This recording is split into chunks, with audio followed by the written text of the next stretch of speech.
Bellevue, Idaho, 2003. Bellevue had not seen a seriously violent crime since 1974.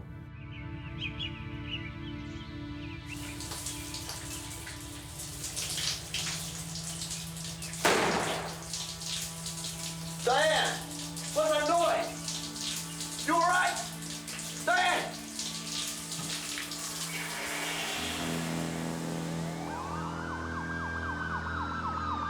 You could hear sirens all over the valley.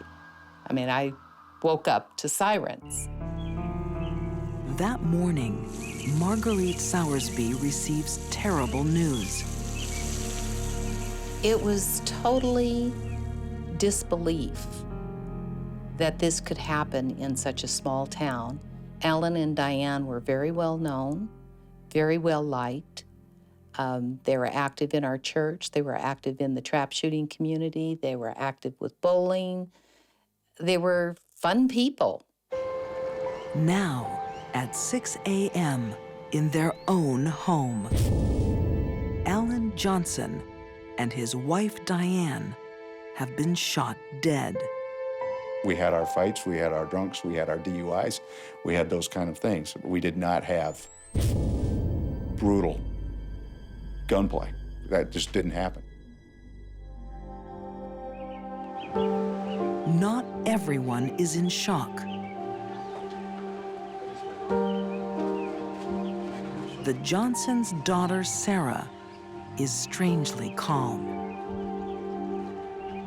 Sarah was sitting on the fence, watching them bring the bodies out in body bags. And it was no different than her watching a softball game.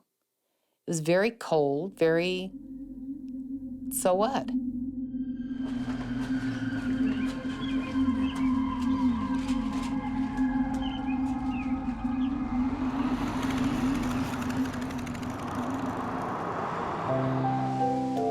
In the tight-knit town of Bellevue, Alan Johnson had always been known as a doting father. Alan was a sweetheart. He was like the brother that I never had. And he was very affectionate with his kids. He was a good dad. Alan's sister-in-law, Linda Vavold, said he had a special bond with his daughter, Sarah. She and her mom would butt heads fairly often, but she loved her daddy, and she was always daddy's girl.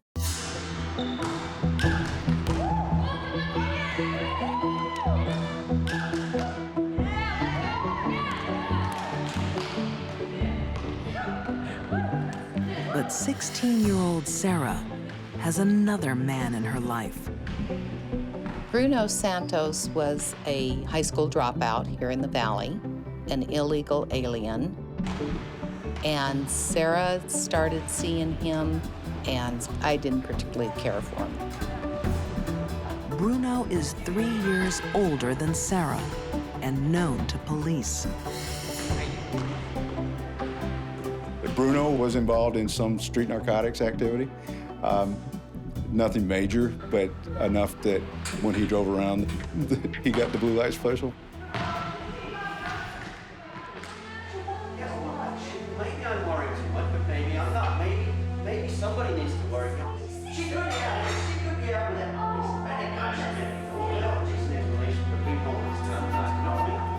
Alan and Diane are alarmed about the boy their only daughter is dating. Sarah! Where have you been? Out with friends. With friends! None of What do your you mean? business. That's Spanish, don't you? That's Spanish. Dad, even if I was with him, I'm 16 years old. I can do what I want. So they told Sarah that they did not want her to spend any time with him. I don't know who he is or where he Dad, I'm comes not your baby. Go from. Let my baby go! And so Sarah was pretty upset about that, and apparently she decided that she was going to see Bruno whether they wanted her to or not.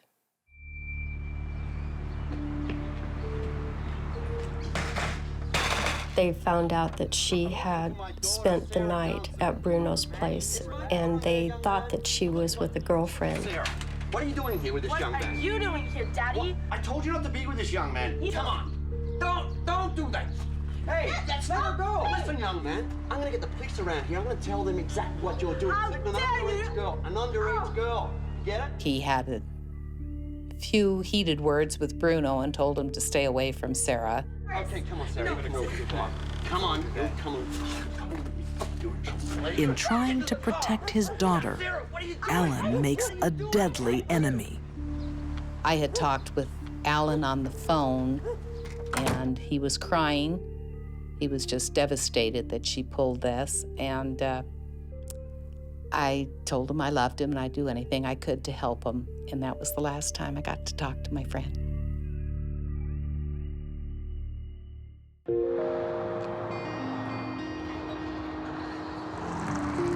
In the small town of Bellevue, Idaho, no one saw it coming. You don't want to believe it because it just can't be real.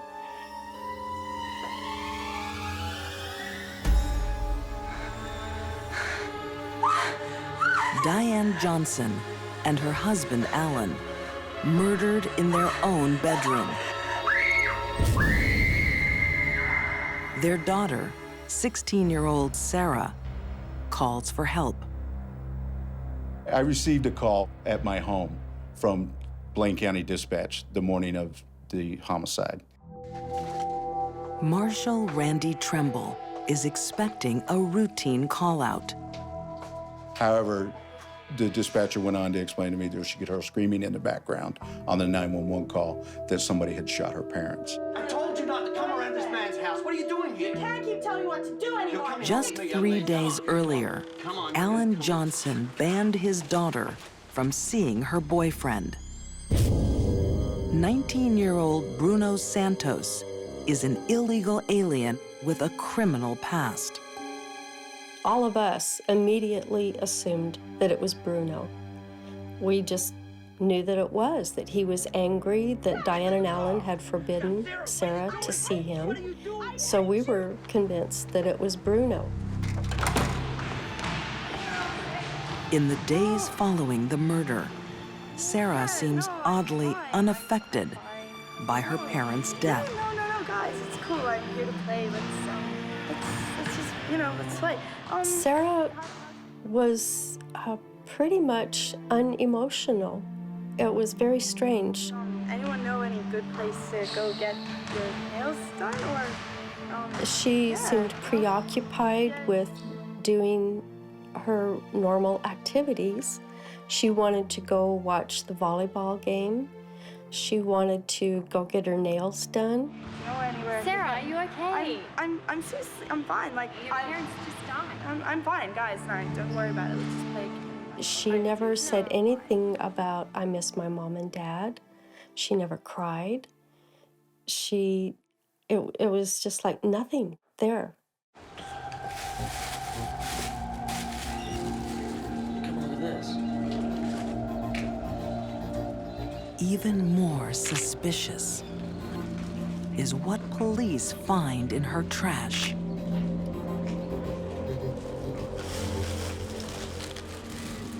And that was some very important evidence.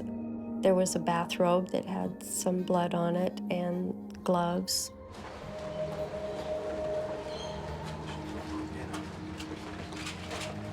The truth about who killed Alan and Diane is becoming clear.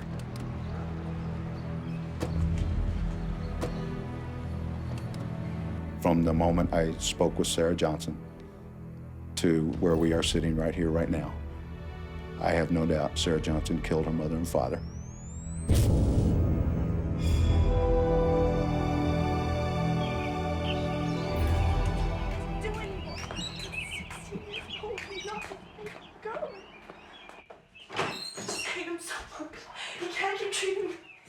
That morning, parental discipline triggers an appalling reaction.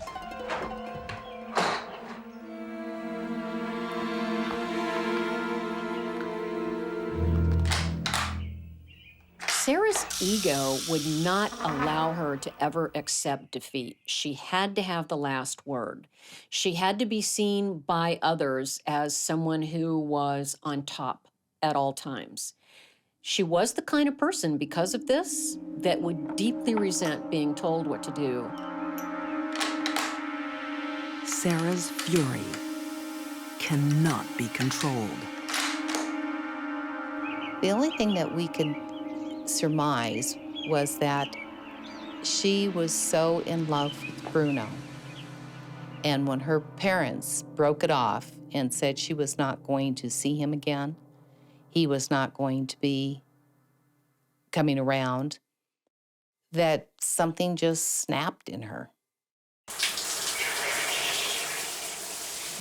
Sarah's mother never wakes up. According to the evidence, Diane had been shot while she was still in bed asleep. You're right! When Alan Johnson investigates, Oh my God! Oh, Daddy's girl takes her revenge. Alan had been shot facing the person that killed him. And if it was Sarah, she had to be looking him right in the eye. And she still did it. And that just was really hard for us to accept.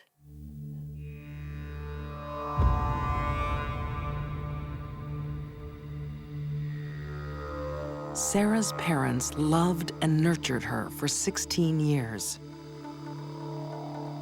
They had no idea they'd raised a girl unable to feel empathy. A dangerous girl, a sociopath. The fact that Sarah was able to shoot both of her parents in such a calm, methodical fashion, I think speaks to her sociopathy. These people who had raised her meant nothing to her. What they meant to her actually was obstruction, and killing them was easy.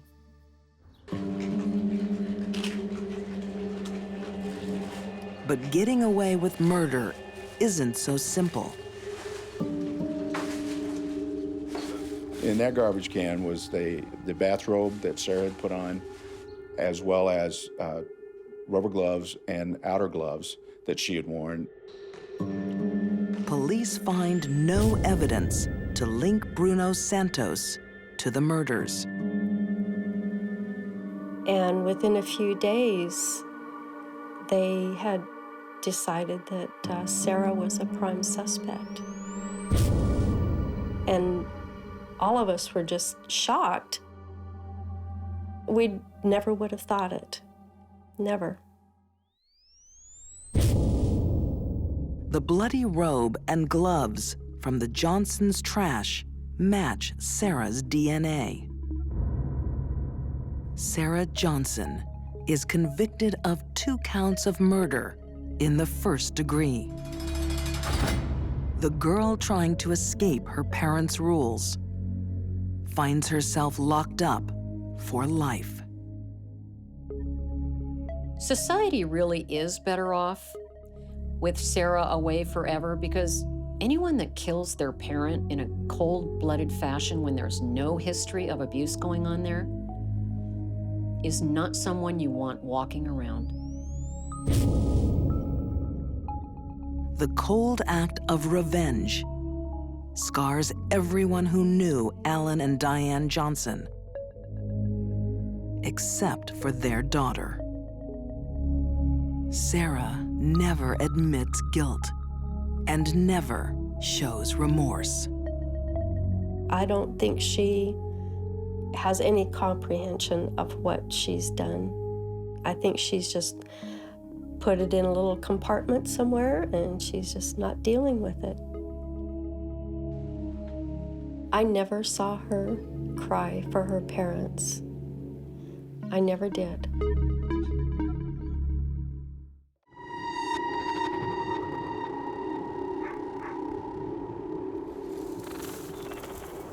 Frustrated desire can drive a woman to ruin lives. For Wayne Chopik, it brings back the most terrible memories. I'm gonna look straight into the camera. If JR ever watches this, she needs to come back to this community and she needs to face what she did.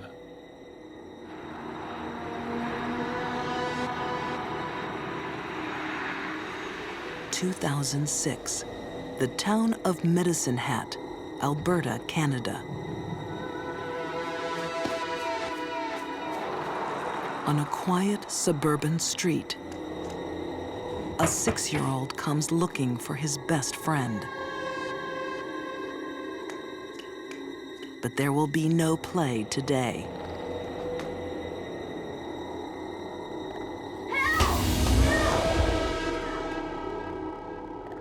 It was a bloodbath in that basement. You can watch as many horror flicks as you ever wanted to, and it could never even compare to what happened in that house.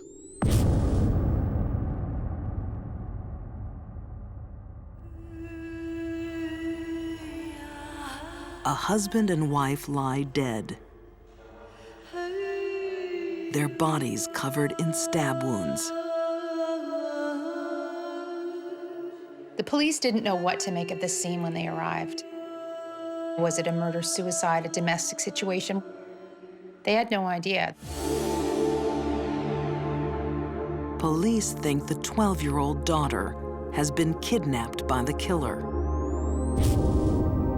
No one can guess the truth, because the truth is unbelievable.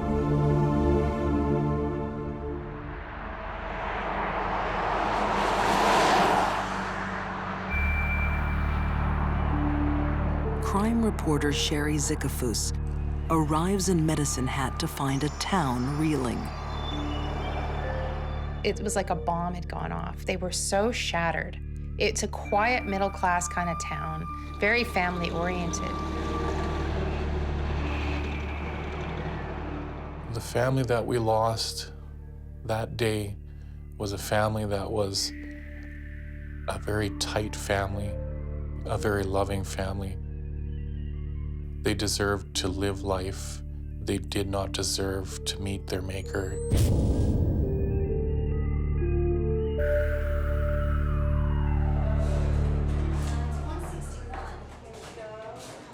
Just hours after the murders, police search the missing girl's school locker.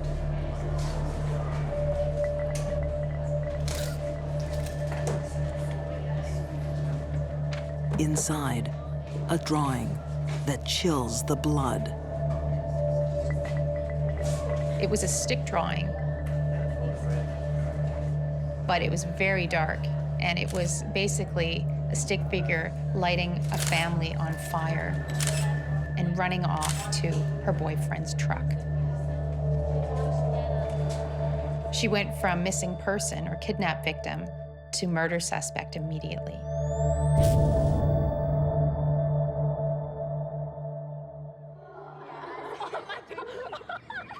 It's incomprehensible. Could a 12-year-old schoolgirl really be responsible for slaying her own family? Oh, wait, go back. Oh. JR was a typical, ordinary Catholic schoolgirl. Teachers said she was quite a diligent worker, and by all accounts, just a very typical, unassuming girl. Until she discovers a dark side. She started becoming interested in the goth movement. I think she was really drawn to their darkness, the artistic nature of their makeup and their dress.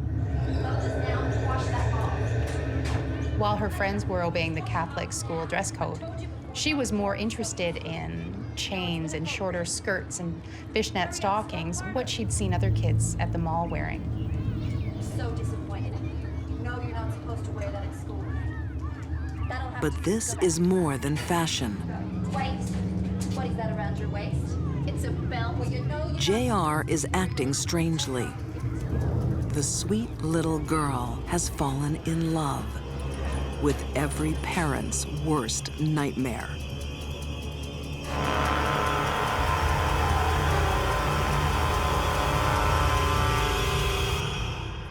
He was from the other side of the tracks, and he was an unemployed high school dropout who was living in a trailer park.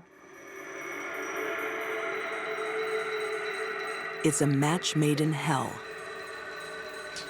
At 23, he's nearly twice her age. Abusing drugs. Totally immersed in the macabre Gothic subculture. He even went so far as to tell his friends he believed he was a 300-year-old werewolf and that he carried a vial of blood around his neck. JR looks and acts older than her 12 years. One of the most disturbing aspects of their relationship was that it was a sexual relationship.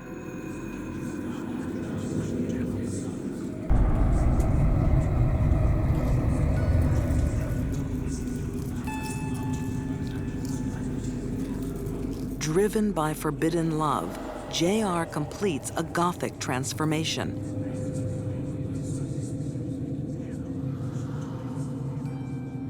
People were afraid of JR, even her friends. And she liked that. She liked the idea of frightening people. It made her feel powerful. Criminal profiler Candice DeLong thinks JR's fixation went well past makeup. The goth culture represented something to her. It fed into a deep, deep need. A need to be different, a need to be frightening,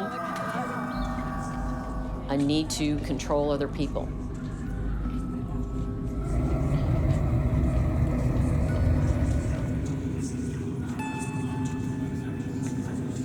At the center of this dark world is her boyfriend.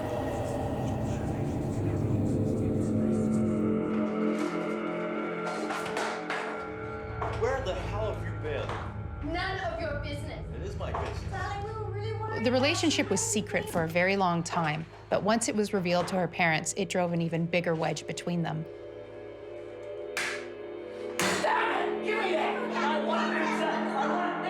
Basically, it started a war within the house.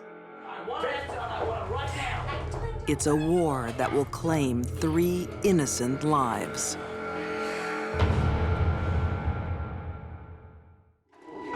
In Medicine Hat, Canada, Where the hell have you been?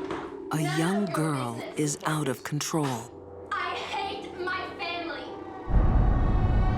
Obsessed with the dark goth subculture, the 12-year-old is having a forbidden love affair with a man twice her age. He's the last person you'd want your child to date. You would go straight to the cops. You would put your kid in lockdown. You would do everything you could, everything in your power, to separate him from your child.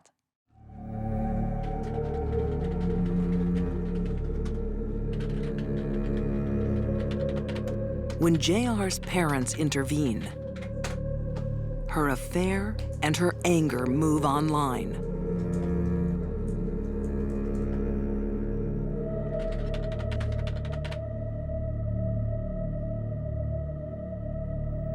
JR's message said, "I hate them, so I have this plan. It begins with me killing them, and it ends with me living with you."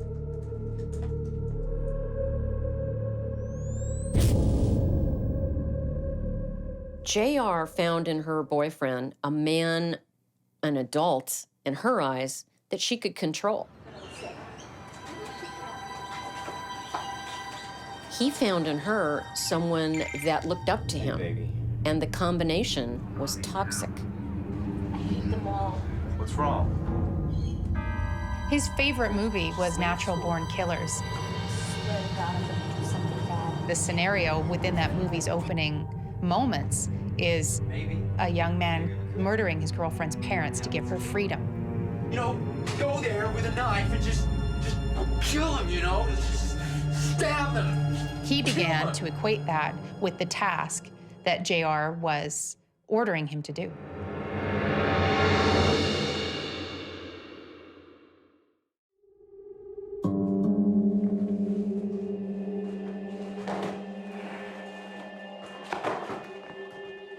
In the dead of night, JR's mother hears a noise in the basement.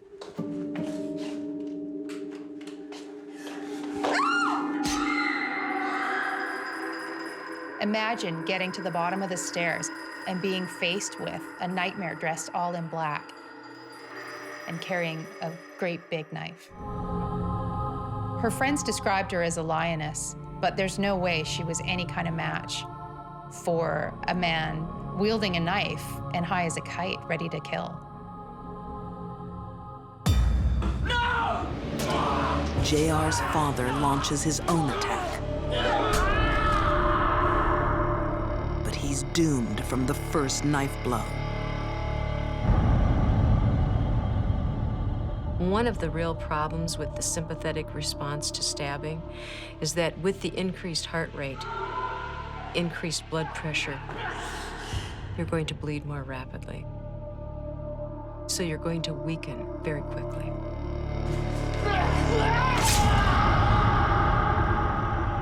I think what is the most haunting is that prolonged fight between the boyfriend and the father. That father was a bear protecting his family.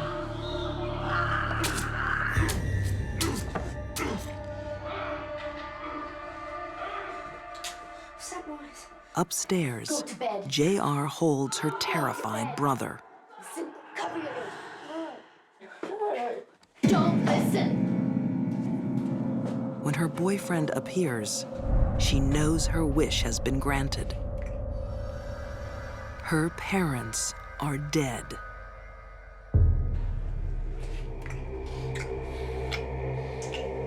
They are free to be together.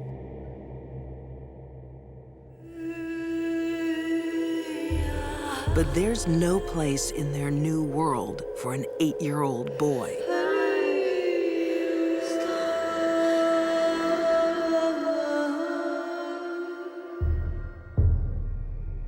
It's a crime too horrible to even imagine. He died for nothing.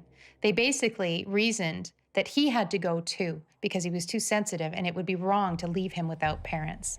I mean, it's unthinkable.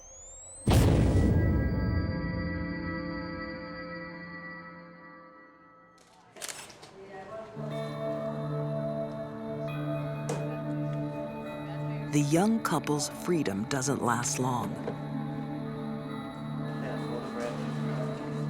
Within 24 hours, they are under arrest.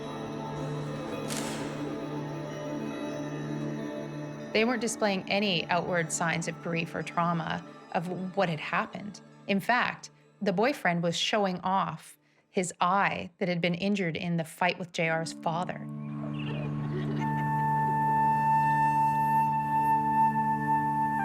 The deepest devotion of two parents was no match for the frightening power of forbidden love.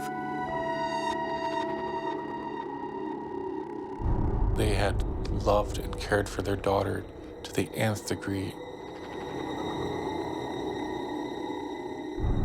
There's going to be some burning in hell after this.